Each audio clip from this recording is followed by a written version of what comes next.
வாங்க AR creation சமையலில் இப்போ பார்க்க போகிறது பார்த்தீங்கன்னா ஒரு சூப்பராக கடையில் நம்ம பரோட்டா சாப்பிடுவோம் அதே மாதிரி இப்போ வீட்டில் நான் எப்படி செய்கிறதுங்கிறத இப்போ நான் காமிச்சிருக்கேன். இந்த வீடியோ ஃபுல்லாக பாருங்கள், ஸ்கிப் பண்ணாமல் பார்த்தீங்கன்னா தான் நான் எப்படி பரோட்டா நான் மாவு பிசைஞ்சு சாஃப்டாக இருக்கிற பரோட்டா எப்படி செய்கிறேங்கிறத இந்த வீடியோவில் பார்க்க போகிறீங்க. இப்போ தான் நம்ம சேனலுக்கு வரீங்கன்னா சப்ஸ்கிரைப் பண்ணிக்கோங்க, கூடவே பெல் பட்டனை ப்ரெஸ் பண்ணி ஆளுங்கிற ஆப்ஷனை ப்ரெஸ் பண்ணிக்கோங்க. வாங்க எவ்வளோ சூப்பராக வந்திருக்கு பாருங்கள், நல்லா லேயர்லாம் வந்திருக்கு பாருங்கள். வாங்க இந்த சாஃப்டான லேயர் பரோட்டா எப்படி செய்கிறத வீடியோக்குள்ளே போய் பார்க்கலாம். இப்போ பரோட்டாவுக்கு பார்த்தீங்கன்னா மாவு இப்போ பிசைகிறதுக்கு நல்லா இந்த அளவுக்கு நல்ல பெரிய பாத்திரமாக எடுத்துக்கோங்க. அப்போ நம்ம பிசைகிறதுக்கு நமக்கு கொஞ்சம் நல்லாயிருக்கும். இப்போ இது கூட பார்த்தீங்கன்னா மைதா நம்ம சேர்த்துக்கலாம். மைதா ஒரு 1/2 கிலோ மைதா நான் எடுத்திருக்கேன், அது பாத்திரத்தில் சேர்த்துருங்க.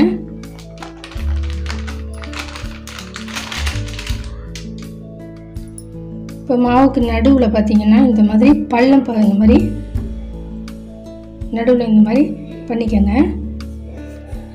இப்போ மாவுக்கு தகுந்த அளவுக்கு இப்போ தேவையான உப்பு சேர்த்துக்கலாம். இது தூள் உப்பு தான் நான் சேர்த்துருக்கேன்.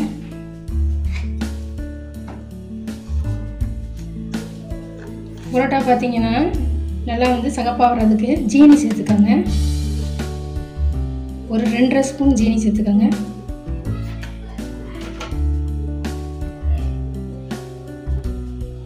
கூடவே ஒரு முட்டையை நான் உடச்சி ஒரு கிண்ணத்தில் இந்த மாதிரி ஊற்றி வச்சுருக்கேன்.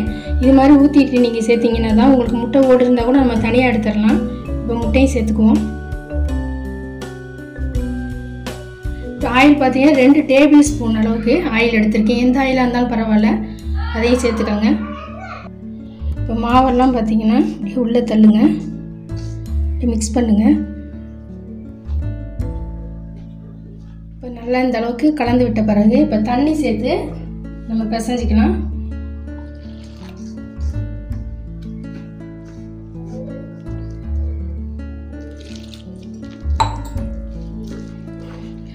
மாவு ஒன்று சேர்த்து பிசைஞ்ச பிறகு இது ஒரு நல்லா பார்த்தீங்கன்னா ஒரு 5 நிமிஷம் நல்லா மாவை பிசைஞ்சு விடுங்க.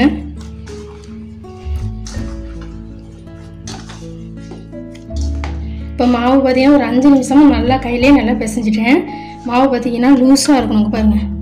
இன்னும் ஊறுனுச்சுன்னு வச்சுக்கோங்க, நல்லா ஊற என்ன ஆகுனா மாவு நல்லா மைதா இழுக்க நல்லா நம்ம இஷ்டத்துக்கு நல்லா வரும். இப்போ இது மாவு மேலே பார்த்தீங்கன்னா கொஞ்சம் ஆயில் நம்ம தடவி வச்சுருவோம்.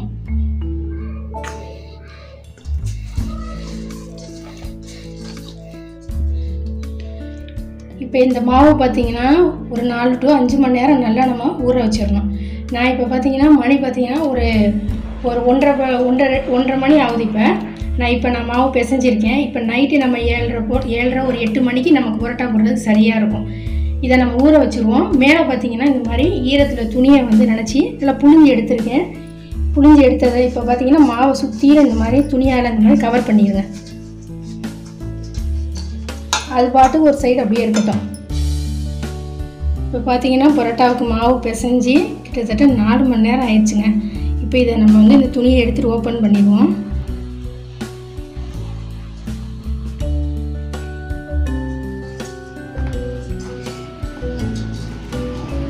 இப்போ எந்த அளவுக்கு நமக்கு சாஃப்டாக இருக்குது பாருங்கள். இப்போ இதில் நம்ம உருண்டை பிடிச்சி வச்சுருவோம். இப்போ லைட்டாக கையில் நம்ம எண்ணெயை தடவிக்கலாம்.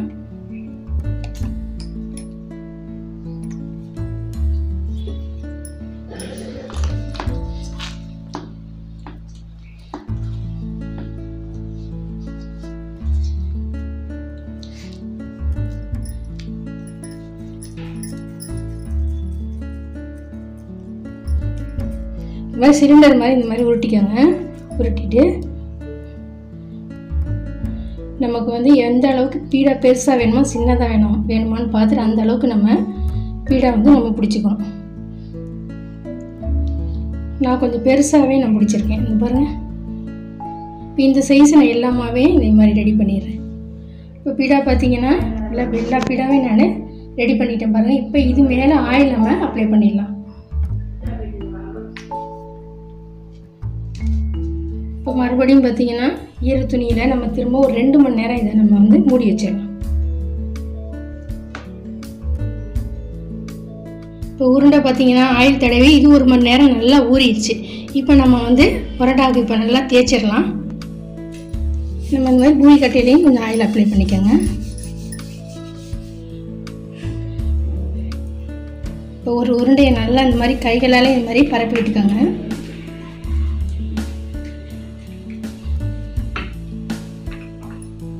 நல்லா இந்த மாதிரி ஃபுல்லாக மெலிசாக வர அளவுக்கு நல்லா அந்த கட்டையாலே இழுத்து விடுங்க.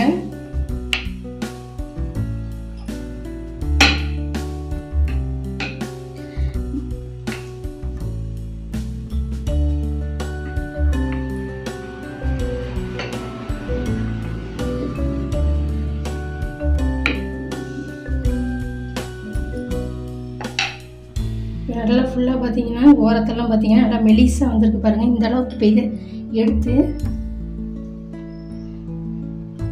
நல்லா கையில் அப்படியே சுற்றிடுங்க.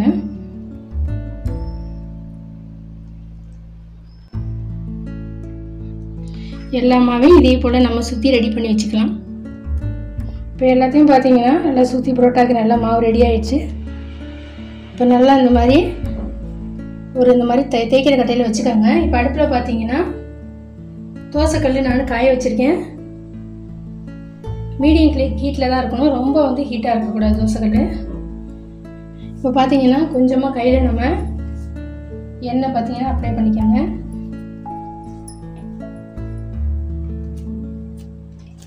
கையிலே இந்த மாதிரி நல்லா இந்த மாதிரி அழுத்தி விடுங்க. இப்போ தோசைக்கல் நல்லா சூடாயிடுச்சு. இப்போ கொஞ்சமாக ஆயில் சேர்த்துக்கோங்க. இப்போ மீடியம் ஃப்ளேமில் தான் நான் ஸ்டவ்வை வச்சுருக்கேன்.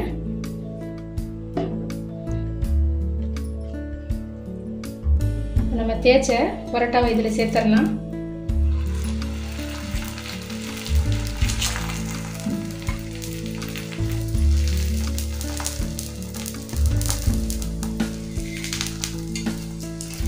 ரெண்டு சைடும் ஃபஸ்ட்டு பார்த்தீங்கன்னா வாட்டி எடுத்துக்கோங்க.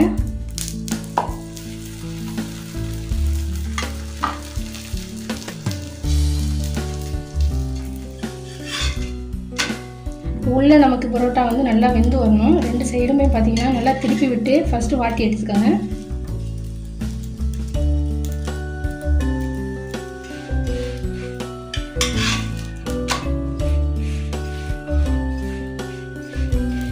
இப்போ ரெண்டு சைடும் பார்த்தீங்கன்னா நல்லா வாட்டி எடுத்துட்டேன்.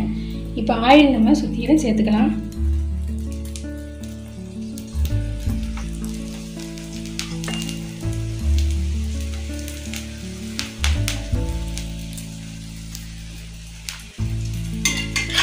திருப்பி விட்டுக்கோங்க.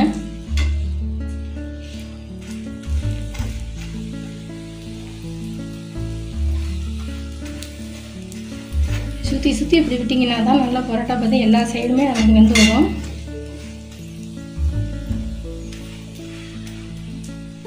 சூப்பராக பார்த்தீங்கன்னா ரெண்டு சைடுமே நல்லா ப்ரௌன் ஆயிடுச்சு. நம்ம எடுத்து இது போல் ஒரு பிளேட்டில் வச்சுருங்க. இது எல்லாத்தையும் இதே மாதிரி ரெடி பண்ணி தோசைக்கல்லில் போட்டு எடுத்து இது மாதிரி வச்சிடலாம்.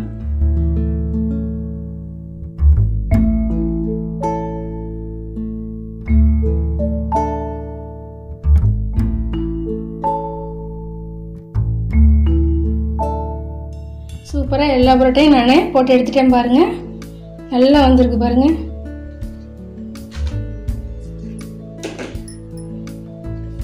நல்லா அந்த மாதிரி கையில் இந்த மாதிரி பண்ணி விடுங்க.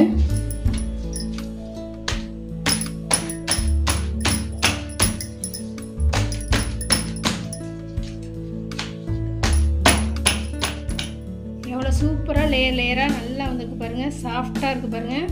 கண்டிப்பாக நீங்களும் வீட்டில் இதே போல் செஞ்சு பாருங்கள். இந்த வீடியோ பிடிச்சா லைக் பண்ணுங்கள், ஷேர் பண்ணுங்கள், சப்ஸ்கிரைப் பண்ணுங்கள். மீண்டும் இன்னொரு வீடியோவில் சந்திக்கலாம். நன்றி, வணக்கம்.